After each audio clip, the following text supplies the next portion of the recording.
شهر رمضان الذي أنزل فيه القرآن هدى للناس وبينات من الهدى والفرقان فمن شهد منكم الشهر فليصم ومن كان مريضا أو على سفر فعدة من أيام أخر يريد الله بكم اليسر ولا يريد بكم العسر ولتكملوا العدة ولتكبروا الله على ما هداكم ولعلكم تشكرون.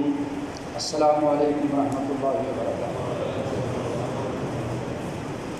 یہ اللہ کی توفیق سے آج نماز عشاء کے بعد تراویح مساجد میں ادا کی جائے اور صبح کو انشاءاللہ سحری اور کل کا روزہ ہے. یہ خوش قسمتی ہے ہماری کہ اللہ تعالیٰ نے ہمیں زندگی کے ایام زیادہ دیے اور زندگی میں اللہ نے اس بابرکت مہینے کو استعمال کرنے کا اور اس کی برکات کو سمیٹنے کا ہمیں موقع دیا ہے. اس پر اللہ کا شکر ادا کرنا چاہیے. اس مہینے میں روزے رکھے جاتے ہیں. عربی میں روزے کو صوم کہتے ہیں، صاد واو اور میم. اور صوم کے معنی ہے رک جانا. یہ لفظی معنی ہے اور اصطلاح شریعت کی اصطلاح میں اس کے معنی ہیں کھانے سے، پینے سے، جماع سے اور گناہ کے کاموں سے آدمی رک جائے. اور صوم کی جمع صیام ہے. اس کا واحد صوم اور اس کی جمع صیام ہے.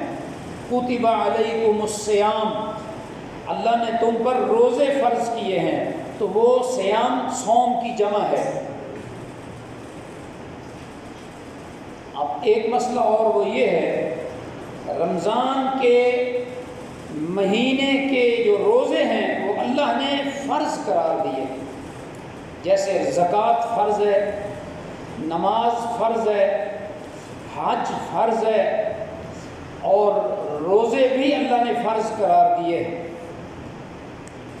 فرمایا جو شخص اپنی زندگی میں رمضان کا مہینہ پائے تو اسے چاہیے کہ اس ماہ میں روزے رکھے.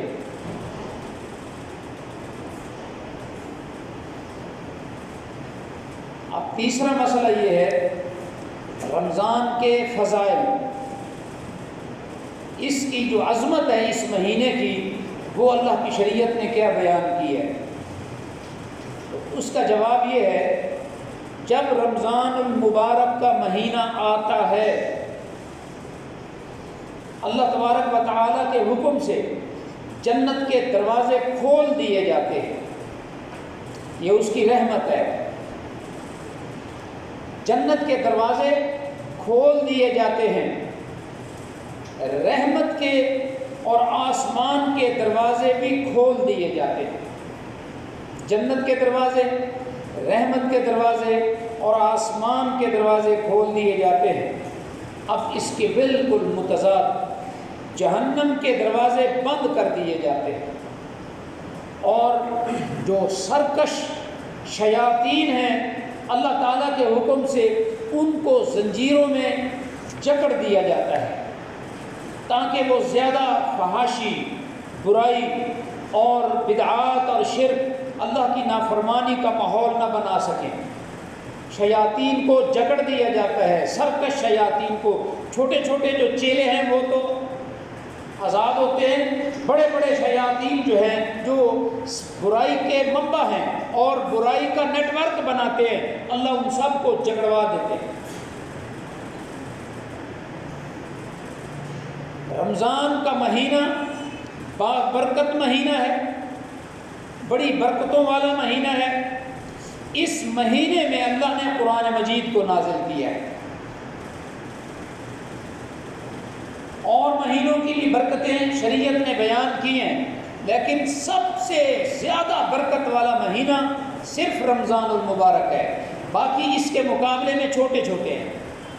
محرم کی بھی فضیلت ہے، ذی الحج کی بھی فضیلت ہے، اور مہینوں کی بھی فضیلت ہے، لیکن فضیلت کے اعتبار سے ٹاپ پر جو مہینہ ہے وہ رمضان المبارک کا مہینہ ہے۔ اور اس میں ٹاپ کی بات یہ ہے، شہر رمضان الذی انزل فیہ القرآن، کہ اس مہینے میں اللہ نے قرآن مجید کو نازل فرمایا تھا،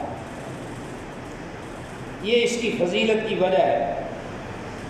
دوسری وجہ یہ ہے، اس مہینے میں ایک رات ایسی بھی ہے جو بڑی قدر و منزلت والی، بہت بابرکت اور امن و سلامتی والی ہے۔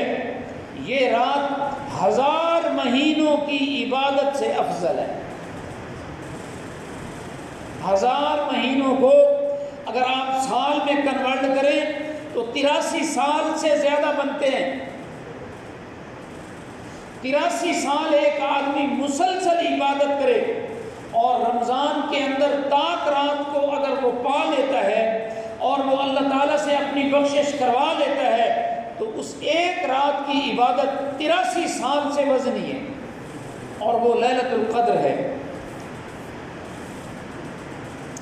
اس مہینے کی فضیلت کو بیان کرتے ہوئے ایک اور بات بھی اللہ کے رسول نے سمجھائی، فرمایا اس مہینے میں ہر رات کو آسمانوں پر فرشتہ اعلان کرتا ہے، یا بادی الخیر اقبل، اے خیر کے متلاشی آگے بڑھ، اور اے برائی کے متلاشی باز آ جا، بریک لگا لے، اب آگے نہ بڑھ، رک جا، زیادہ فساد، زیادہ بدامنی، اللہ کی نافرمانی میں آگے نہ بڑھ، رک جا بس۔ یہ فرشتہ اعلان کرتا ہے، اے نیکی کے متلاشی، نیکی میں اور آگے بڑھ، خوب محنت کر، اور اے بغاوت کی زندگی گزارنے والے بس رک جا، یہ آسمانوں سے فرشتہ اعلان کرتا ہے۔ اس مہینے میں ہر رات کو اللہ رب العزت بہت سے لوگوں کو جہنم کی آگ سے آزاد کرتا رہتا ہے، ہر رات کو۔ یہ کئی لاکھ یہ بھی بخش دو، ان کو بھی جنت دے دو، ان پر بھی جہنم حرام کر دو، یہ روزانہ رمضان کی ہر رات میں اللہ تعالیٰ اپنے بندوں پر یہ فیصلے اور رحمت کے فیصلے کرتا رہتا ہے۔ جو اللہ کو پسند آ جاتا ہے، جس کے دل میں اللہ سے پیار، اللہ سے تعلق، اللہ سے محبت پیدا ہو جاتی ہے، اللہ کہتا ہے اس کو آگے آنے دو، دوزخ کی آگ اس پر حرام لکھ دو اور جنت اس پر واجب لکھ دو۔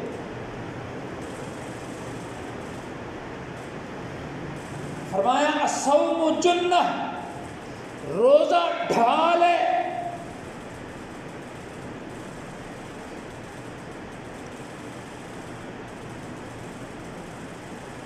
قدیم زمانے کی جو جنگیں ہوتی تھیں وہ تلوار سے لڑی جاتی تھی۔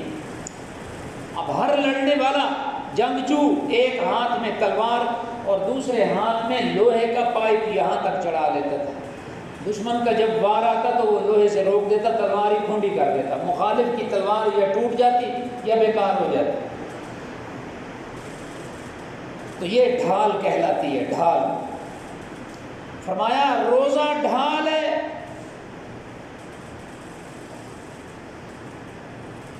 گناہوں سے بچانے والی چیز ہے۔ ایک فضیلت اور بیان کی، روزے دار کے منہ میں، پیٹ میں غذا جب آگے نکل جاتی ہے، صبح اس نے 4 بجے سحری ختم کی، 4:10 پہ سحری ختم کی، یا 4 سے پہلے 3:58 پر ختم کر دی سحری، اب 12 بجے تک اس کا معدہ خالی ہو جائے۔ اب وہ جو تیزابیت ہے، انزائمز ہیں، مختلف مواد وہ معدے میں جمع ہو کر ایک خاص قسم کی سمیل بناتے ہیں۔ جب آدمی بولتا ہے، خواہ اس نے جتنا مرضی جل سے مسواک اور برش کیا ہو، وہ معدے کی سمیل آ رہی ہوتی ہے۔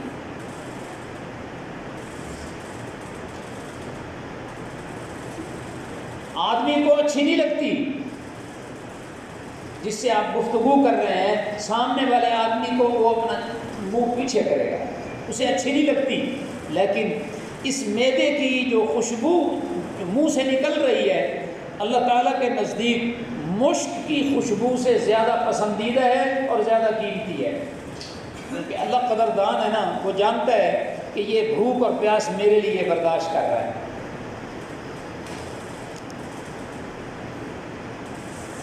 روزہ خالص اللہ تعالیٰ کے لیے ہوتا ہے، الصوم لی، اللہ کہتے ہیں روزہ خالص میرے لیے ہے، اور یہ بندے اور رب کا ہی معاملہ ہوتا ہے۔ گھر میں کوئی نہیں ہے اور فریج بھرا پڑا ہے، کچن بھی خالی ہے، بندہ ہی کوئی نہیں ہے، جو مرضی کھا لے، جو مرضی پکا لے۔ اب روزے کی کوالٹی کو چیک کریں، اللہ کہتے ہیں روزہ صرف میرے لیے ہے، وَأَنَا أَجْزِي بِهِ، اور اللہ کہتے ہیں اس کا بدلہ بھی میں خود دوں گا۔ باقی نیکیوں کا ریٹ فرشتے لکھتے ہیں، روزے کی نیکی اور اجر و ثواب اللہ کہتے ہیں میں خود دوں گا۔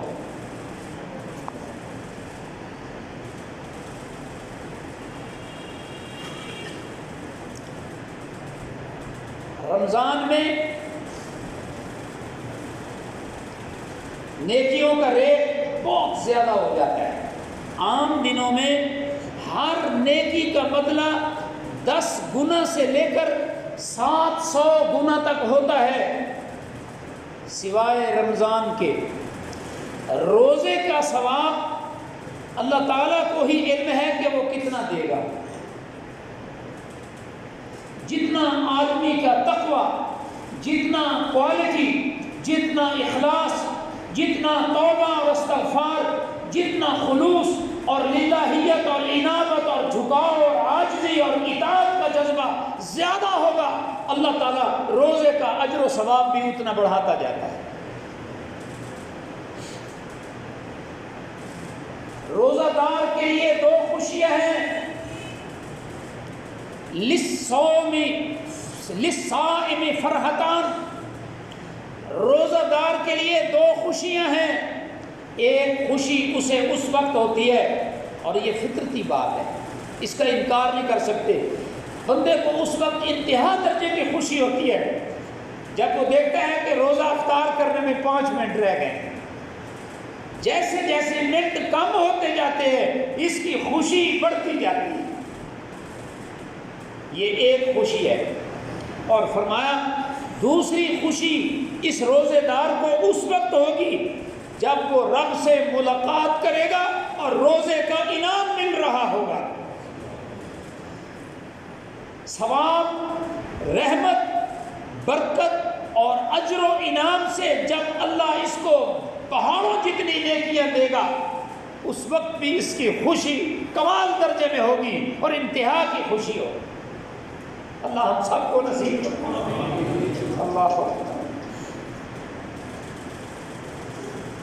جو آدمی، اب اس حدیث کا غلط مفہوم بھی ہے اور ایک صحیح مفہوم بھی ہے، اللہ اکبر، جس شخص نے اللہ رب العزت کی راہ میں ایک دن روزہ رکھا، اللہ تعالیٰ اس روزے کی بدولت اس کے چہرے کو دوزخ سے 70 سال کے فاصلے کے برابر دور کر دے گا۔ اب اس کا غلط مفہوم کیا ہے؟ یہ میں نے ایک روزہ رکھا ہے، اب میں 70 سال جتنا جو فاصلہ ہے، یعنی ایک کوا 70 سال اڑتا رہے، جتنا دور وہ سفر کر سکتا ہے، بندے کو اللہ تعالیٰ جہنم سے اتنا دور کر دیں گے، بس ایک ہی روزہ کافی ہے۔ یہ اس کا غلط مفہوم، یہ فضیلت بیان کی جا رہی ہے۔ اس کا مفہوم یہ ہے کہ اللہ نے تم پر پورے مہینے کے روزے فرض کیے ہیں، یہ تو ایک روزے کا اجر و ثواب بتایا جا رہا ہے۔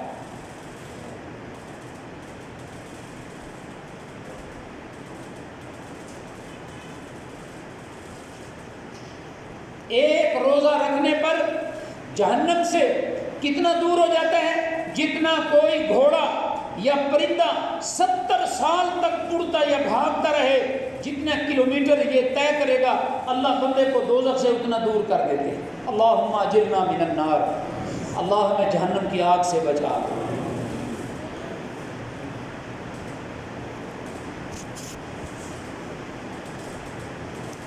چاند دیکھ کر روزہ شروع کرے، یعنی رمضان کو شروع کرے، اور چاند دیکھ کر عید کرے، روزے کو ختم کرے۔ یہ رمضان 29 کا بھی ہو سکتا ہے اور 30 کا بھی ہو سکتا ہے۔ اگر چاند 29 کو نظر آئے تو اگلے دن عید ہوگی، اگر 30 کے بعد نظر آئے تو اگلے دن عید ہوگی۔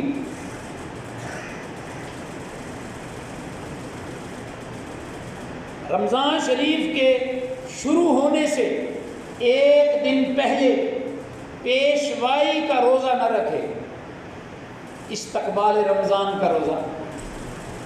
اللہ کے رسول نے یہ حدیث پچھلے جمعے بتائی تھی، 15 شعبان کے بعد روزہ رکھنا اللہ کے رسول نے منع کر دیا، تو اس لیے استقبال رمضان کا روزہ شریعت میں اس کا کوئی تذکرہ اور ذکر نہیں ہے۔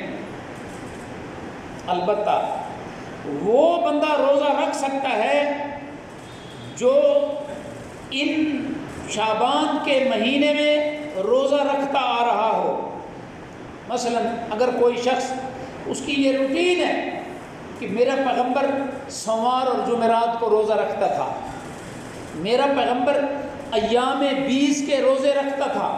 وہ ایام 20 کون سے ہیں؟ چاند کی 13 تاریخ، 14 اور 15، یہ ایام 20 کے روزے ہیں۔ اور سوار اور جمعرات کا روزہ اللہ کے رسول رکھتے تھے، پیغمبر رکھتے تھے۔ صحابہ نے پوچھا اللہ کے رسول کیوں رکھتے ہو؟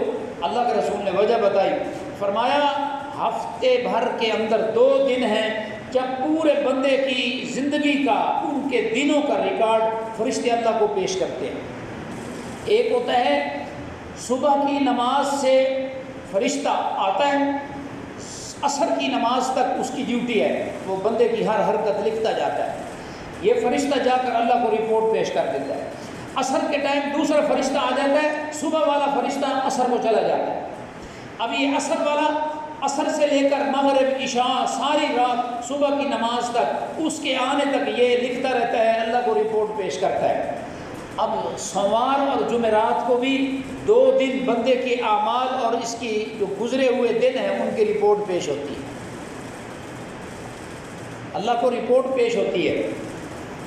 تو نبی صلی اللہ علیہ وسلم نے فرمایا میں چاہتا ہوں کہ جب میرا ریکارڈ اللہ کے سامنے پیش ہو مجھے روزہ ہونا چاہیے، میں اس عبادت کے ساتھ عبادت والی حالت میں ہوں کہ میرا ریکارڈ اللہ کو پیش ہو۔ اس لیے جو بندہ سوار جمعرات کا روزہ رکھتا آ رہا ہے وہ رکھتا رہے، وہ شعبان کو رکھتا رہے۔ اب رمضان آ جائے تو فرض روزے رکھنا شروع کر دے، صرف اس بندے کو اجازت ہے، وگرنہ استقبال رمضان یا رمضان کی پیشوائی کے لیے میں روزہ رکھتا ہوں، اس کا کوئی جواز، کوئی حدیث، کوئی ثبوت نہیں ہے۔ اب رمضان 29 کو، یہ شعبان 29 کو ختم ہو رہا ہے، جمعرات تھی یا سوموار تھا تو یہ روزہ رکھ لے، اور اگلا دن رمضان کا شروع ہوگا تو یہ فرض روزے کی نیت کرے گا۔ اچھا جی، صوم کا وقت صبح صادق سے شروع ہوتا ہے، لہذا صوم کی نیت یعنی روزے کی نیت صبح صادق سے پہلے کرے، اور صبح صادق ہوتے ہی کھانا پینا اور جماع کرنا یہ سب بند کر دیں۔ نیت دل کے ارادے کو کہتے ہیں، ہر عمل میں نیت کا بڑا دخل ہے، ہر عمل میں نیت کا بڑا دخل ہے۔ انما الاعمال بالنیات، یہ صحیح بخاری کی پہلی حدیث ہے، اور عمر بن خطاب اس حدیث کے راوی اور گواہ ہیں۔ تو نیت کو بہت دخل ہے۔ اگر نیت اللہ تعالیٰ کو خوش کرنے کی ہے وہ عمل قبول ہوگا، اگر نیت میں خلل ہے تو عمل قبول نہیں ہوگا۔ تو روزے کے لیے بھی دل میں ارادہ کرے کہ میں یہ روزہ خالص اللہ تعالیٰ کو راضی کرنے کے لیے، رب کا حکم مانتے ہوئے، سر تسلیم خم یعنی سرنڈر اور اطاعت کے جذبے سے اللہ میں تیرا حکم مان رہا ہوں، یہ جذبہ ہو۔ باقی زبان سے جو نیت رٹوائی جاتی ہے وہ نیت اللہ کے رسول نے بتائی نہیں۔ ٹی وی پر آپ کو بڑے بڑے مولوی لگے ہوئے ملیں گے۔ پچھلے جمعے بتایا تھا کہ اگر کسی بچے کو والدین مولوی بنانا چاہیں اور بچہ فلمی سٹیج کی طرف جانا چاہے پھر وہ عامر لیاقت بن جاتا ہے، اور عامر لیاقت جیسے بندے مولوی بن کر لوگوں کو نیت بتا رہے ہوتے ہیں کہ جی روزہ رکھنے کی یہ نیت ہے، حالانکہ کسی حدیث میں روزہ رکھنے کے الفاظ نیت والے اللہ کے رسول نے نہیں بتائے۔ نیت دل کا عمل ہے، یا اللہ میں صبح اٹھا ہوں، سحری کھا رہا ہوں، میں نے آج روزہ رکھنا ہے، یہ جو نیت ہے یہ جائز ہے، اس کا عمل میں بہت دخل ہے۔ باقی باب 100 میں غدن نویت من شہر رمضان کے کارڈوں پر بھی لکھی ہوئی ہے۔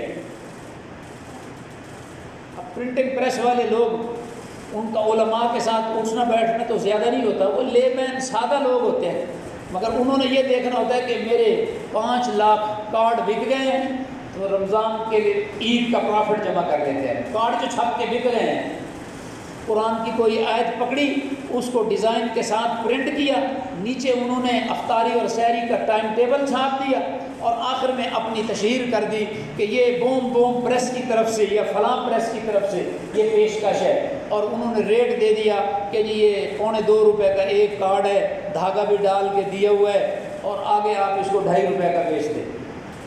یہ بزنس ہے۔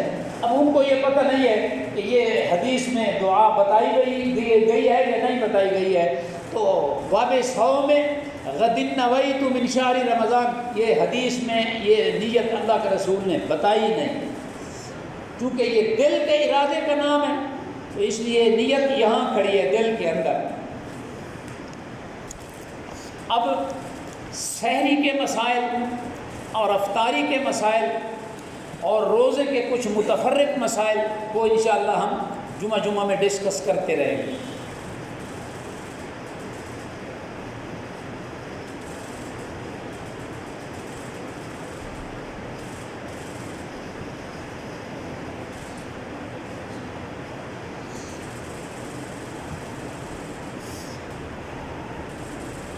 أما بعد فإن خير الكلام كتاب الله وخير الهدي هدي محمد صلى الله عليه وسلم وشر الأمور محدثاتها فإن كل محدثة بدعة وكل بدعة ضلالة وكل ضلالة في النار اللهم صل على محمد وعلى آل محمد اللهم بارك على محمد وعلى آل محمد كما باركت على إبراهيم وعلى آل إبراهيم إنك حميد مجيد ربنا آتنا في الدنيا حسنة وفي الآخرة حسنة وقنا عذاب النار اللهم احفظنا من كل بلاء الدنيا وعذاب الآخرة اللهم انصر الإسلام والمسلمين۔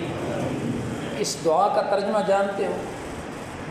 اللہم انصر الاسلام والمسلمین، اللہ جو مسلمان تیرے دین کی مدد کر رہا ہے، اللہ تو اپنے بندے کی مدد کر رہا ہے۔ ایک بندہ قربانی دے رہا ہے، ایک بندہ مشقت برداشت کر رہا ہے، اور ایک بندہ تانے سن رہا ہے، اور ایک بندہ جیل میں چلا گیا ہے دین کی وجہ سے۔ مسائل تو آتے ہیں، تو اللہ تو اپنے اس بندے کی مدد فرما جو تیرے دین کی مدد کر رہا ہے۔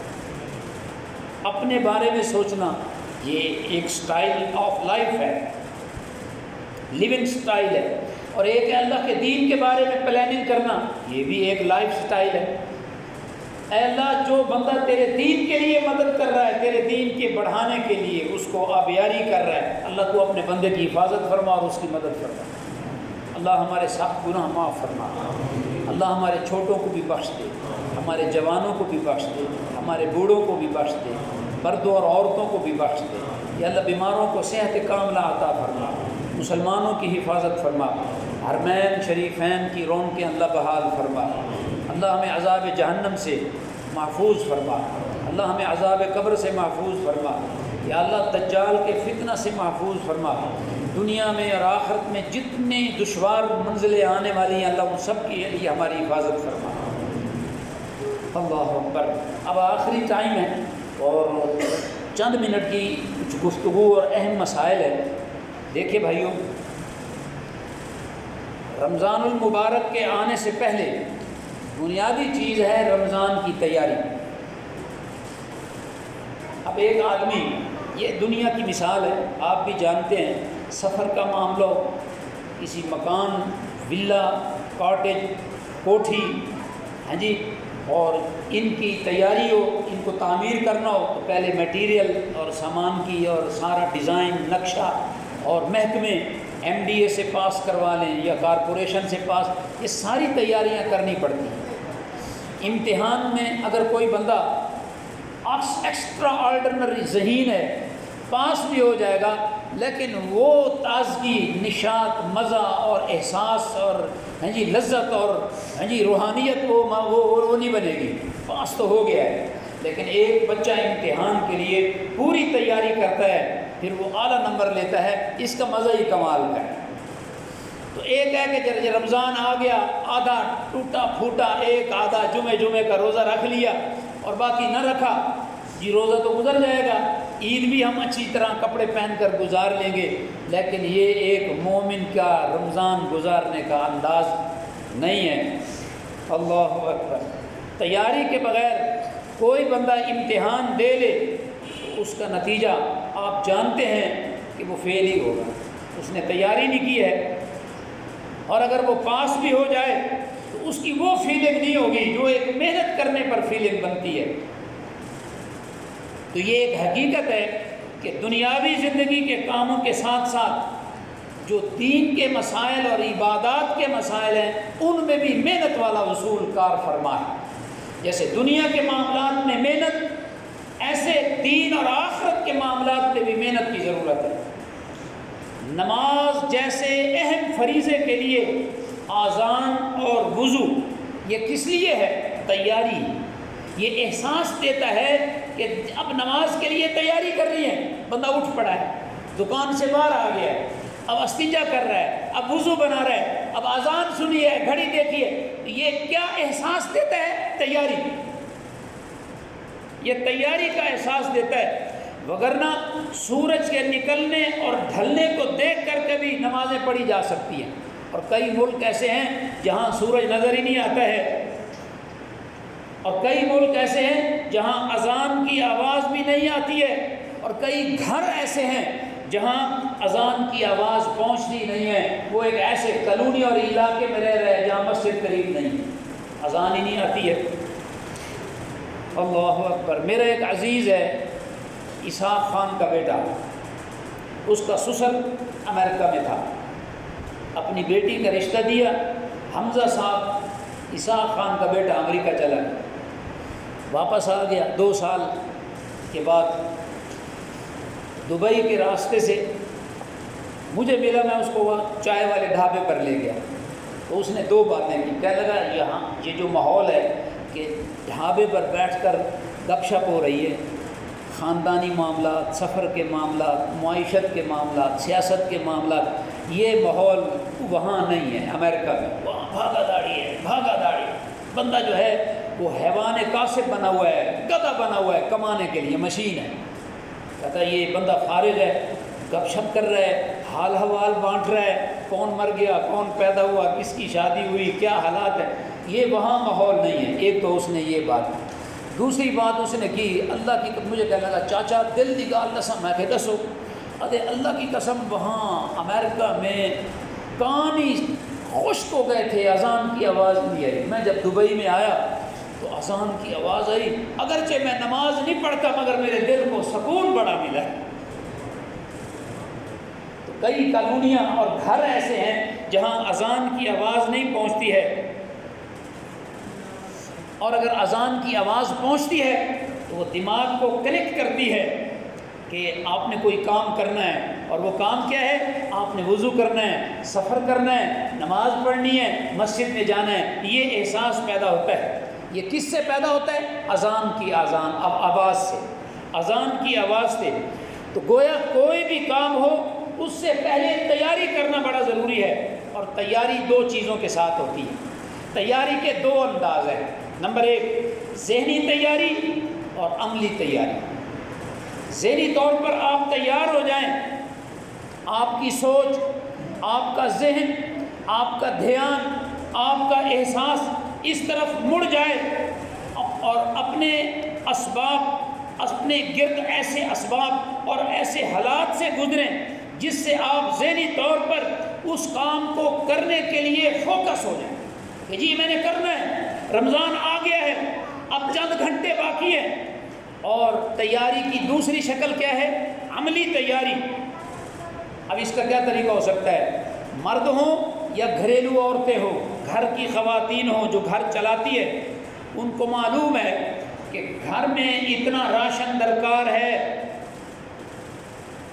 تو اس کے لیے لسٹ بنانا اور چیزیں مہیا کر دینا، سامان خورونوش، گھی کے اتنے پیکٹ اور فلاں فلاں چیز، یہ مسالے اور یہ آٹا اور اسی طرح عید کے لیے کپڑے بنانا، اتنے لوگوں کو ہم نے روزہ افطار کروانا ہے، یہ بھی پلاننگ، اتنے لوگوں کو ہم نے زکوٰۃ پہنچانی ہے، یا یہ ہم نے صدقہ خیرات کرنا ہے، یا درس قرآن یا درس حدیث کروانا ہے، تو اس کے بارے میں مذاکرہ کر لیں، لکھ لیں، پلان کر لیں، حساب کتاب کر لیں، یا چیزیں منگوا لیں یا خرید لیں، سحری اور افطاری کا سامان، اور پھر ساتھ ٹائم ٹیبل، آپ کو سحری کا ٹائم بھی معلوم ہو، افطاری کا ٹائم اور کیلنڈر معلوم ہو، تراویح کے لیے میں نے کہاں پڑھنی ہے، میرے پاس سواری کون سی ہے، کس کس کو میں نے لے کے جانا ہے، گھر میں سے عورتوں، بچوں، بیٹیوں کو لے کے جانا ہے، دوستوں کو لے کے جانا ہے، بہو کو اور بیٹوں کو لے کے جانا ہے، میں نے کیا کرنا ہے، یہ ساری چیزیں آپ نے اس کو پلاننگ میں شامل کرنا ہے، یہ عملی تیاری ہے۔ اگر یہ پلاننگ نہیں کریں گے تو پہلا عشرہ تو سوچتے سوچتے ہی گزر جائے گا۔ اچھا بلو سرے کی جاگے متو پلوان ارے چوتے وٹے نہ کھڑے، اچھا آج کرے نے تو کل کرے نے، پہلا عشرہ ہی گزر گیا ہے، روزہ ایک ہی نہیں رکھا، تیاری کا ذہن ہی نہیں تھا۔ اور ایسے بہت سے لوگ ہوں گے ہمارے اندر، اللہ میں معاف فرمائے۔ نوافل پڑھنے میں مسنون اذکار، ایک ہوتا ہے کسی پیر، مرشد اور مولوی کا بتایا ہوا غیر مسنون وظیفہ، غیر مسنون وظیفہ، اور ایک ہے مسنون ذکر اور وظائف۔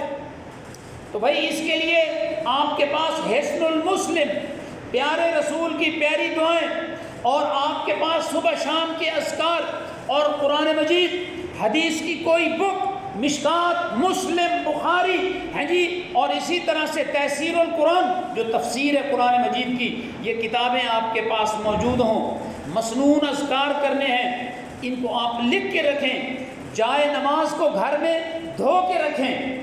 بہت افسوس کے ساتھ دیکھا جاتا ہے کہ تیل لگا ہوا یا میری جلد چکناہٹ والی ہے، میں جہاں سجدہ کر رہا ہوں وہ جگہ میلی ہو جاتی ہے، باقی ساری چیزیں دھلی ہوئی ہوتی ہیں، جائے نماز گندی ہوتی ہے، اکثر گھروں میں دیکھا گیا ہے۔ بھائی رمضان آ رہا ہے، جائے نماز کو بھی دھو لو، گھر کو بھی دھو لو، سارا گھر صاف کر لو، اور کچن کی صفائی کر لو، کمرے کی صفائی، جہاں آپ نے عبادت کرنی ہے، کتابوں کی شیلف یا جو الماری ہے اس کی بھی ترتیب سیٹ کر لو، ہر چیز کو ایک منظم شکل میں لے آؤ۔ عید کی تیاری جیسے لوگ کرتے ہیں، عید سے بڑھ کر رمضان کی تیاری کرنی چاہیے، یہ شریعت کو پسند ہے۔ اپنے کاغذ پر، اپنے کارڈ پر عبادات کی ترتیب اور اس کی تفصیل لکھ لیں۔ میں نے ایک بھائی کو کہا، میں نے کہا آخری عشرے میں تم بہن، بھانجی اور بھتیجی کو عید ہی پہنچانے میں آخری عشرہ گزار دیتا ہو، حالانکہ پہلے 2 دہائیوں سے آخری عشرے میں زیادہ عبادت اور محنت کی ضرورت ہے، کیونکہ وہ طاق کراتے ہیں، اور ہم رواجات کے مارے ہوئے، رسومات میں بالکل دفن ہوئے بہن بھانجی اور بہن بھانجی بھتیجی بیٹی کو عیدیں پہنچانے میں پورا عشرہ ہی برباد کر دیتے ہیں۔ یہ ماحول ہے کہ نہیں ہے؟ بچوں کے کپڑے خرید رہے ہیں، درزیوں کے پاس جا رہے ہیں، اور جناب بیوٹی پارلر جو ہے اس کی تیاری ہو رہی ہے۔ اصل فوکس رمضان تھا، مگر وہ سارا معاملہ شیطان نے ہمیں دوسری طرف لگا دیا۔ عام دنوں میں جو نفل کا عبادت جو نفل کا درجہ رکھتی ہے، رمضان میں وہ نفلی عبادت فرض کے مقام پر پہنچ جاتی ہے۔ عام دنوں میں جو عبادت نفل کے کھاتے اور درجے میں ہوتی ہے، وہی نفلی عبادت رمضان میں فرض کے درجے میں پہنچ جاتی ہے۔ صبح کی 2 سنتیں، اللہ کے رسول نے ان نفلوں کے بارے میں کہا دنیا اور معافیہ سے بہتر ہے، لیکن صبح کی 2 سنتیں فرضوں کے برابر ہو جائیں گی، مگر اکثر لوگ سوئے رہیں گے۔ اللہ معاف فرمائے، اللہ معاف فرمائے۔ سحری کھائی، لمبے ہو گئے، یہ روزہ رکھا جا رہا ہے۔ یہ بڑا عجیب روزہ ہے بھائی۔ اللہ تعالیٰ نے نماز کا تاکیدی حکم دیا ہے، روزہ رکھ کر نماز فارغ۔ کیسا سٹائل ہے، کیسی اپنی مرضی ہے۔ بھائیو، اپنی زندگی کو سمجھو مالک یوم الدین، وہ میرا مالک ہے۔ آپ کسی بھی ملک میں، افغانستان میں چلے جائیں، یورپ میں چلے جائیں، اور جہاں رائٹ ہینڈ پر ٹریفک ہوتی ہے، آپ کہیں جی میں تو الٹے ہاتھ پر ٹریفک کرتا ہوں پاکستان میں، آپ گاڑی 1 کلومیٹر نہیں چلا سکتے۔ ملک ہے نا کسی کا، اس کا کوئی سائیں ہے، ولی وارث ہے اس کا۔ اور بھائی میرا مالک اللہ ہے، رب الناس، قل اعوذ برب الناس مالک الناس، وہ پوری کائنات کا بادشاہ ہے، میرے جسم کا بھی وہی حاکم ہے، اسی کا حکم چلے گا۔ الا لہ الخلق والامر، ہم اللہ کی مخلوق ہیں اور مخلوق پر خالق کا حکم چلتا ہے۔ ہمیں سرنڈر کر کے اطاعت کرنی ہے، اپنی مرضی نہیں کرنی ہے۔ سورج کبھی اپنی مرضی نہیں کرتا، حالانکہ وہ زمین سے کتنا بڑا ہے، آسمان کے نیچے کہکشائیں ہیں، آسمان اپنی مرضی نہیں کرتا ہے، شیر مخالفت نہیں کرتا ہے، درخت، شہد کی مکھی، سمندر کی مچھلیاں ان نیچرل لائف کی طرف نہیں جاتی ہیں، انسان بغاوت کر کے کھڑا ہوا ہے۔ اللہ کہتے ہیں عورتوں سے نکاح کرو، یہ مردوں سے بدفعلی کر رہا ہے، یہ ٹکراؤ ہے، ٹکراؤ۔ اللہ کہتا ہے نشہ حرام، اللہ کہتا ہے سود حرام، اللہ کہتا ہے چوری حرام، اللہ کہتا ہے جوا حرام، اللہ کہتا ہے غیر اللہ کی نیاز حرام۔ میں کہتا ہوں سب جائز ہے، یہ بغاوت ہے، یہ بغاوت ہے۔ اور ظاہر الفساد فی البر والبحر بما کسبت ایدی الناس، یہ جو تمہیں فساد نظر آتا ہے، خواہ وہ خشکی میں ہو یا وہ سمندر میں ہو، یہ لوگوں کے اعمال کی وجہ سے ہوتا ہے۔ یہ نہ باجوہ کا قصور ہے اور نہ عمران خان کا کوئی قصور ہے، یہ قرآن کی نص بتا رہی ہے۔ یہ شیطانی جملے ہوں گے، ہم کہیں گے کہ یہ فلاں کا مسئلہ ہے، مسئلہ عوام کا ہے۔ ہم جیسے ہوں گے اللہ آسمان سے ویسے فیصلے نافذ کرے گا۔ یہ مسئلہ ہمارا ہے، نہ یہ باجوہ کا مسئلہ ہے، نہ عمران خان کا مسئلہ ہے۔ ظہر الفساد فی البر والبحر بما کسبت ایدی الناس، خشکی اور تری میں جو بھی تمہیں فساد اور شر نظر آتا ہے، اللہ کہتے ہیں یہ لوگوں کے اعمال ہوتے ہیں، یہ ان کی کمائی ہوتی ہے۔ اللہ اکبر۔ اور پھر یہ ہمدردی، غم خاری اور خیر خائی کا مہینہ ہے۔ یہ ہمدردی اور خیر خائی کس طرح سے ہو؟ غربا کو تلاش کریں اور ان کے چہروں کو پڑھیں۔ یہ قرآن میں اللہ نے فرمایا ہے چہروں کو پڑھیں۔ رنگ کالا کیوں ہو رہا ہے؟ اللہ کی قسم، ایک اتنا خوبصورت نوجوان کل یہاں نماز پڑھ رہا تھا، میں نے وہاں سے دیکھا، لگتا تھا یہ کسی مدرسے کا شیخ الحدیث ہے۔ معاشی اتار چڑھاؤ کے نتیجے میں اس کی آنکھوں کے نیچے کالے ڈھوڈے ہو گئے، رنگ اس کا ایسے ہوا جیسے ہیپاٹائٹس کا مریض ہو، اس کا جگر سکڑ رہا ہو، خون ہی نہ بنا رہا ہو، اور یہ ڈائلسس کی طرف جا رہا ہے، ایسے لگتا تھا، لیکن اسے کچھ بھی نہیں تھا۔ میں نے اس کو ہاتھ جوڑ کر کہا، میں نے کہا یار تھوڑا سا مشورہ لے لو، جا کر کے غذا کون سی کھانی ہے، غذا میں کون سی تبدیلی میں لے آؤں، یہ مشورہ لے کر اس سے لو جو غذا کے بارے میں اسپیشلسٹ ہے، علاج بالغذا کرنا جانتا ہے۔ اس نے وعدہ کیا کہ میں جاؤں گا۔ اب میں نے جب اس کی معیشت کے بارے میں پوچھا، وہ چوک شہباز پر باردانہ بیچتا ہے، کرائسس کا شکار ہو گیا ہے، اب چہرہ پڑھ لیا ہے، پتہ چل گیا ہے کہ اب اس کے مسائل ہیں، ہمدردی کرنی ہے، غم خاری کرنی ہے، اس کو سپورٹ کرنی ہے، اس کا قرضہ اتارنا ہے، اس کے اور مسائل ہیں۔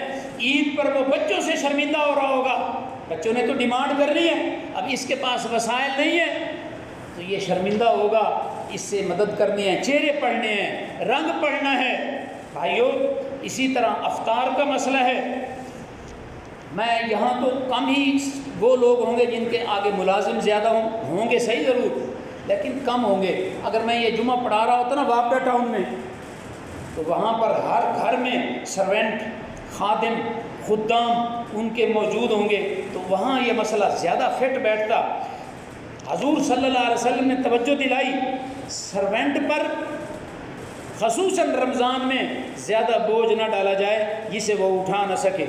اکثر لوگ سحری کے وقت خود گرم گرم پراٹھا کھا رہے ہوتے ہیں اور اپنے ملازمین کے روزے اور سحری کا خیال ہی نہیں رکھتے، یا پھر وہ ملازم بہت ارلی سحری کر لیتے ہیں۔ میرا روزہ اگر 16 گھنٹے کا ہے تو ان کا 17 گھنٹے کا روزہ بن جاتا ہے، کیونکہ اس نے آخری ٹائم پر ہمیں کھانا پیش کرنا ہے۔ اگر وہ روزے دار ہوگا تو پہلے خود کھائے گا پھر بعد میں ہمیں دے گا، تو اس کا روزہ تو زیادہ لمبا ہو گیا، جبکہ اللہ کے رسول نے فرمایا روزے کو آخری ٹائم پر ختم کرو، سحری کو آخری ٹائم پر ختم کرو۔ آپ نے فرمایا یہ یہودیوں کی ترتیب تھی، ان کا دینی لائف سٹائل تھا کہ 2:30 بجے روٹی کھا لی پھر سو گئے، سحری کو اٹھا ہی نہیں۔ فرمایا تم نے 1 چمچ شہد کا لینا ہے، 1 کھجور لینی ہے، پانی کا 1 گھونٹ لینا ہے، سحری ضرور کھاؤ۔ ان فی السحور برکہ، اللہ نے سحری کے ایک لقمے میں برکت رکھی ہے، ایک لقمے اور دانے میں بھی برکت رکھی ہے۔ ہم خود سوتے رہتے ہیں اور سرونٹس کو، ملازمین کو اکثر کام پر لگا دیتے ہیں، اوے چلے باغیچہ صاف کرو، اب وہ بیچارہ کام پر لگا ہوا ہے اور ہم سحری کرنے ہیں، نماز پڑھنے کے بعد سو گئے ہیں۔ اسی طرح ان پر مصیبت ڈال دیتے ہیں کہ جی یہ 50 آدمی آ رہے ہیں، دسترخوان لگانا ہے، ٹیبلیں لگانی ہے، کھانا سرونٹ کرنا ہے، برتن دھونے ہیں۔ خیال کرنا چاہیے تاکہ وہ بھی نماز پڑھ سکیں، ان پر زیادہ بوجھ بھی نہ پڑے۔ اور دیکھیں وہ کیسی نماز ہے کہ میں خود تو نماز پڑھ رہا ہوں مگر میرے ملازمین نماز نہیں پڑھ رہے ہیں۔ وہ کیسا روزہ ہے کہ میں روزہ رکھ رہا ہوں مگر زیادہ کام کی وجہ سے میرے ملازمین روزہ نہیں رکھ رہے ہیں۔ کیوں نہیں رکھ رہے ہیں؟ کئی سرونٹ سے پوچھا کہ لگے یہ سانو کام ہی بڑے ہوتے ہیں، ہمیں کام ہی بہت زیادہ ہوتے ہیں، اور وہ کام ان کو کون بتاتے ہیں؟ ان کو باس بتاتے ہیں، مالک بتاتا ہے۔ اب ایک آدمی میڈیکل ریپ ہے تو جو ان کا ایریا مینیجر ہوگا یا زونل مینیجر ہوگا وہ خود گھر بیٹھ جائے گا اور ان کو کام پر بتا دے گا۔ اکثر ایسے ہوتا ہے۔ تو بھائیوں مسلمان بنو، ترتیب کا لحاظ رکھو، رمضان کے آداب کو مد نظر رکھو۔ اگر آپ کے اندر ملازم نہیں ہے، آپ کے پاس نہیں ہے، مسئلہ دوسرے کو ضرور بتاؤ، دوسرے کو مسئلہ ضرور بتاؤ۔ تو میرے بھائیوں کئی لوگ تو رمضان میں آخری بات ہے گھر کے اور جو سال بھر کام نہیں کروائے نا وہ کام ہی شروع کروا دیتے ہیں۔ مثلا گھر کی سفیدی اور پینٹ، ادھر رمضان شروع ہے اور ادھر انہوں نے گھر کے مسائل کھڑے کر دیے ہیں، فرنیچر کی تبدیلی اور ان کی مرمت یہ کام شروع کرا دیا ہے۔ ملازمین کے لیے ہم مشقت کو بڑھا دیتے ہیں، تو اس ماہ کو عبادت کے طور پر لینا چاہیے نہ کہ دنیا داری کے طور پر لینا چاہیے۔ اس ماہ کو عبادت کے طور پر لینا چاہیے، دنیا داری کے طور پر عید سے پہلے کپڑے بنوا لیں، نہیں بنے تو رمضان کے بعد بنوا لینا۔ نہ درزی پر مصیبت ڈالو، نہ آپ شریعت کا قتل کرنا شروع کر دو کہ روزہ متاثر ہو، سحریاں متاثر ہو، افطاریاں متاثر ہو۔ کوئی بات نہیں ہے، کپڑے دھو کے پہن لو، کوئی بات نہیں، عید پڑھ لو، بعد میں یہ کام ہو جائیں گے۔ چاند رات کو ضرور شاپنگ کرنی ہے، بازاروں میں رش بنانا ہے، کوئی ضرورت نہیں ہے۔ جوتی بعد میں بھی خریدی جا سکتی ہے، تو آج بھی خرید لیں، آج خرید لیں، اور پھر پورا رمضان آپ عبادت میں گزاریں۔ ٹائم ٹیبل کو سیٹ کریں، لکھیں فضول بات، مسجدوں میں شور، سیاست کی بات، خاندانی جھگڑوں کے تذکرے، یہ سب معطل کر کے آپ اللہ کے ذکر سے اپنی زبان کو تر رکھیں۔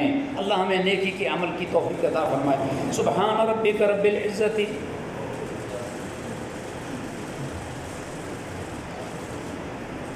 میں جب ممبر سے نیچے اتروں پھر آپ اٹھیں۔ دوسری بات، یہ حالات دیکھیں، پولیس والے اگر سائیکل موٹر دیکھ لیں گے تو وہ اندر آ جائے گا۔ ابھی تک تو انہوں نے ہمیں کوئی اشارہ نہیں دیا، پریشانی نہیں پیدا کی۔